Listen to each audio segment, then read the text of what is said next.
Something interesting happened last month when I was visiting Douglas Wayburn at the orphan village near Moscow.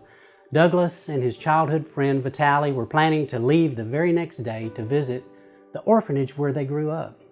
Douglas was trying to track down some important documents, and he hoped that he would find them there. Vitali had a binder full of his own documents to use as examples. You have to understand that in the Russian culture, these papers are extremely valuable. Many, if lost or destroyed, can be impossible to replace. And without them, you can lose your right to work, you can lose your pension. If you grew up as an orphan, you could even lose what few benefits that you are entitled to. So Vitali started to show me his documents one by one. They may have been in Russian, but I could tell by the signatures and the ink stamps that they were very official. But then I noticed a piece of ordinary notebook paper with a note written in English, which I didn't expect to see among these important documents.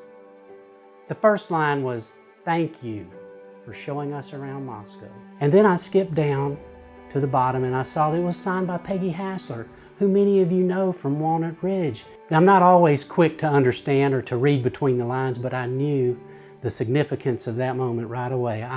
I even had to excuse myself because my emotions began to overwhelm me. Growing up in the orphanage, Vitali was never able to defend himself. He had no one to protect him. He suffered unspeakable acts of torture and abuse at the hands of older, bigger children. I know this story and the horrors that he had to endure. But today, Vitali has grown up and living a new life in Jesus Christ. He's a responsible Russian citizen with a job and a place to live.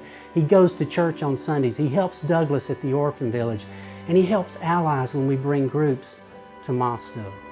Vitali doesn't own a car. He doesn't own a house or many possessions at all. But the things that matter the most in this world, he keeps in a binder with a thank you note.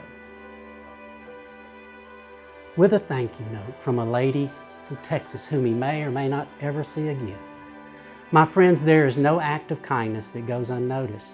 You may think your gifts, your efforts, or even a simple thank you note doesn't matter. But they do. I promise you, they do.